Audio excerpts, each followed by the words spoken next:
Hello guys, just a quick video for you today to look at a couple of unusual kits which I picked up at a recent model show. When I say unusual, I mean unusual for me, and they're unusual because first of all they are in 1/72nd scale and because they are entirely resin kits. I think I've only built one resin kit before, which was the Japanese Rect Zero, so I'm really interested to see what these kits look like inside. So both of these kits are from Milicast, and basically I picked them up on a bit of a impulse. They had a really nice table at the model show with lots of these kits built up, not painted but all built up and looking really good, and they had lots of different variations of vehicles that you don't tend to see in larger scales or in plastic. And another reason was that there were plenty of really nice mini dioramas in 1/72nd scale and 1/76 scale at the show, and that kind of inspired me to try something that small. So what have we got first of all? Well, I've got this Chevrolet LRDG truck. Actually, this is one that you can get in plastic, but they had several versions of this as well. This is just a version that I preferred. So that's the first kit. The second one is this Sherman Mark V DD. The DD standing for Duplex Drive, and these are basically the Shermans that can float and propel themselves through water once they've been deployed from landing craft approaching beaches. This is the version with the screen down. I think Milicast also do a version with the screen up as well. And for some reason this is something that you just can't get in a plastic kit. I'm quite surprised by that. I think it'd be quite an interesting version of the Sherman to have. You can get every other version, it seems, but you can't get these. I did pick up one more thing, which was this set of figures, and these are to go with the LRDG truck.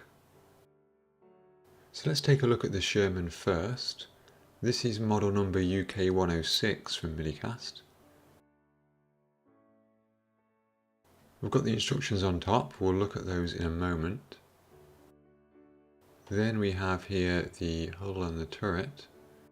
So the hull here and the screen are all one casting, with the turret there separate. We'll have a closer look at those in a moment.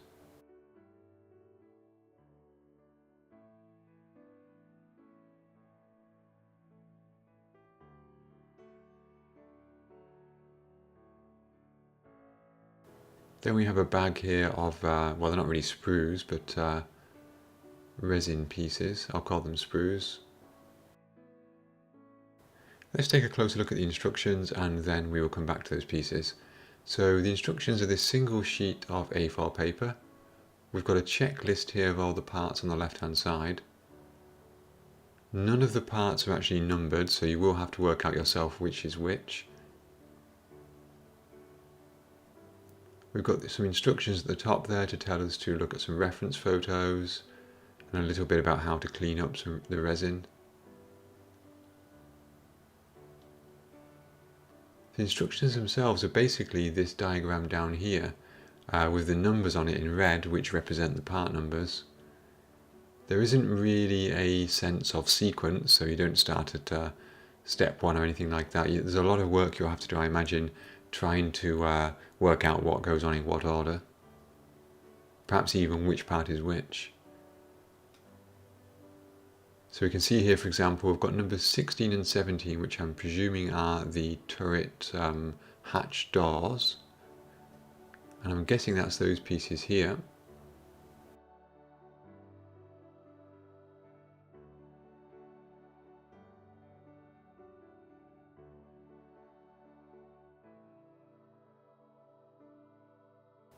On the reverse of the instructions, we have a picture of all the pieces and a little bit more showing us how they go together.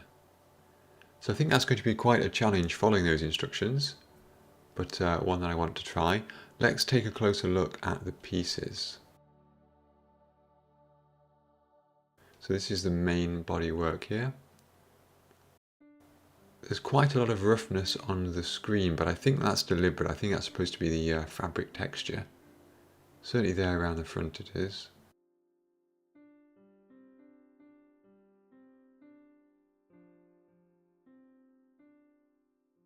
Some nice detail on the front of the Sherman there.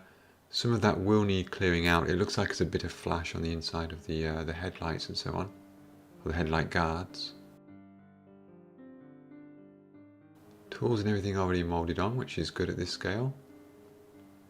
It's hard to tell at the back what is sort of furriness from the moulding and what is supposed to be detail. Underneath we do have quite a lot of bubbles. Most of these are just thin pieces of resin, they're not actually holes in the resin surface itself, but I can imagine a small amount of filling will be needed there. And then we have this blob on the bottom which looks like excess resin, so it looks like that's going to have to be cut or sanded away. To be honest, I don't know how this compares to other resin kits. As I say, the only resin kit I built is the Japanese Zero. That had a lot of flash as well. Not so many bubbles like this, but definitely lots of flash. And quite a lot of resin to remove from the pieces too. On the front here though, it does look pretty decent.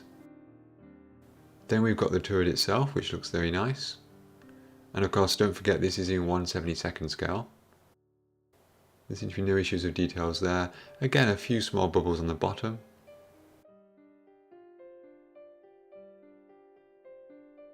Now this is the side piece, which consists of the tracks and the bogies and the wheels. To be honest, I'm not sure how I'm supposed to approach this. Of course, that bottom casting block needs to be cut off. I'm not sure about the background piece here as it was. Am I supposed to drill that out, cut around the wheels? Or does that form the side of the hull when I attach it? I'm honestly not sure, so I need to think about that.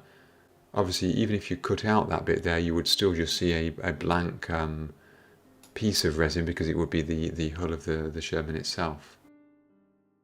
We also have this block here with some of the wheels and drive sprockets on them. There are 2 of these pieces and there are 4 drive sprockets on each one, so I'm guessing we have just a choice of configurations there. I need to look at that more carefully and maybe read the instructions in more detail. That block with the turret hatches on and a few of the bits and pieces, it looks like a machine gun, a part of a machine gun. I'm not sure what these pieces are, perhaps something to hold up the skirt.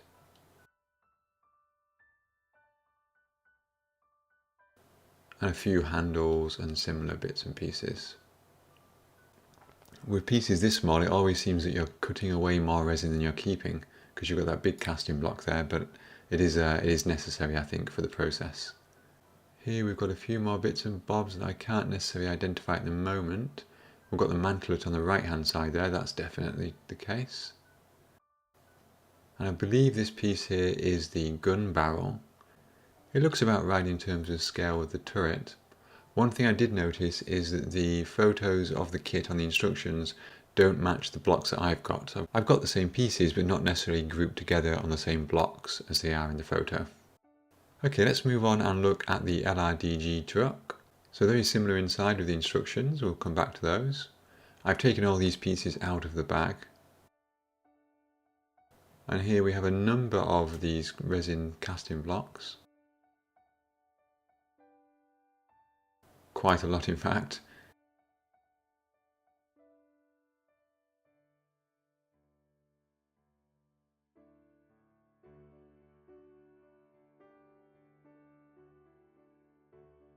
And then 3 bigger pieces. We've got this one here, which is the chassis with lots of flash.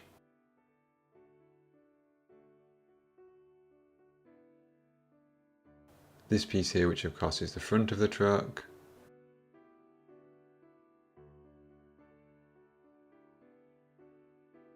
And the rear piece here. The instructions are very similar to the Sherman, except this is only a single page. Again, we've got that checklist on the left hand side. I'm hoping there are no pieces which I can confuse. I hope there's not like a drive shaft that looks like a steering column or anything like that, or that's going to get a bit difficult. And then really we've just got these 5 images of the LRDG truck with arrows indicating the location of the pieces. There's nothing on the back of this instruction sheet. So let's zoom in. Here we have the front, that's the radiator grille there. It looks fairly clean. Those two vertical cylindrical objects I believe are some kind of fabric, some kind of tarpaulin, so they are supposed to have that kind of uneven surface on them.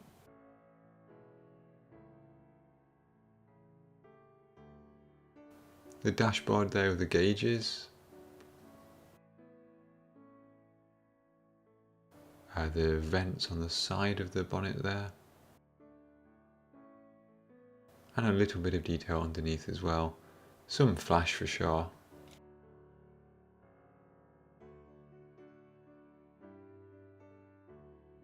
The rear of the truck is a similar kind of story.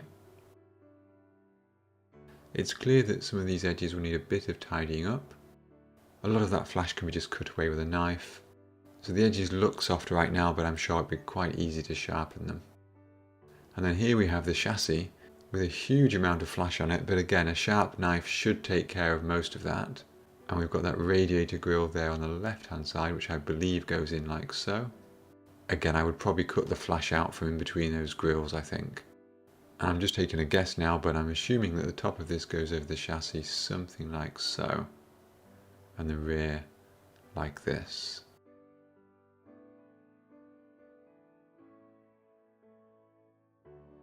Looking at those other casting blocks, we've got lots and lots of stowage, so a few sort of random sacks here.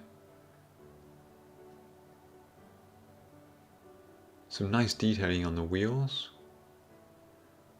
I'm not quite sure what the square blocks are on top of the wheels. I'm guessing some kind of injection point for the resin, but I'm not 100% sure on that. Various bits of stowage, bags and so on.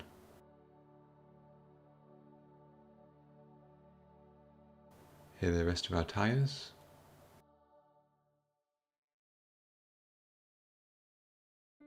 And again, lots more stowage here. You can really festoon this vehicle with a lot and lot of bags. Oil and fuel cans here, and a random piece of decal I seem to have picked up.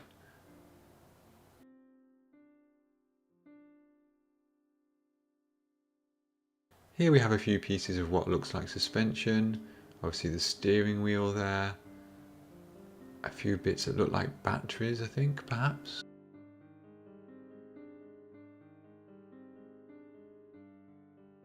And then some weapons by the looks of it here. In fact, most of this kit does seem to be stowage. We've got another casting block here with some more jerry cans and similar on it. And then finally we have the rear door, the bonnet and those sandboards. Again, probably those holes in the sandboards will need drilling out, but that shouldn't be a particularly difficult task, perhaps just a bit time consuming. Finally, let's have a quick look at the figures that I bought. These are designed to go with the LRDG truck. It's quite hard to see here even with my macro lens. We've got a guy in sort of shorts and a shirt there with like a headdress on. A guy without a head. Hopefully his head will be on the next block. And then a couple more figures here standing, one with a helmet on and the rest with their heads ready to be added separately. And a sandboard there as well. So this is the LRDG crew at sort of rest, or I think actually it's called the maintenance set. So it looks like there may be they've got the vehicles dug in somewhere and they're trying to get it out. So guys, that was a very quick look at two kits from Milicast. This is not a sponsored video, I just picked these kits up and I thought that they might be quite interesting. I think a combination of the small scale and the resin and the fact that they are kind of indie kits and the instructions are not 100% clear means these are going to be a lot more challenging than their small size would suggest. So I'm quite looking forward to building these. I'm currently thinking that they could both go on a very small diorama, as in one diorama each. Obviously with the figures for the LRDG, some kind of desert situation where they may be resting or a bit stuck. And You know, you've got the Sherman there, the DD Sherman with the skirt. It makes sense to have that perhaps just coming out of the water or having just come out of the water. I guess if it was just coming out of the water, technically the skirt would still be raised, but I'm sure we can use a bit of artistic license there. So if you have any ideas about how I can approach this, maybe you're a pro with the old resin kit and you've got some tips, or maybe you'd just prefer to see one of these kits built before the other, then please do feel free to leave a comment below. One of the reasons I'm able to buy new kits like this is because of the ongoing support of my Patreon members. These guys very kindly donate to the channel every single month, and it is massively appreciated, guys. Especially in this day and age where everything seems to be getting more expensive and budgets are getting tighter, I really do appreciate the fact that you continue to support the channel. So thank you very much, it's really, really good of you. And of course, if you'd like to join Patreon for my channel, you can find the link in the description below. So guys, thank you for watching the video. I hope you enjoyed it, and until next time, have fun modelling.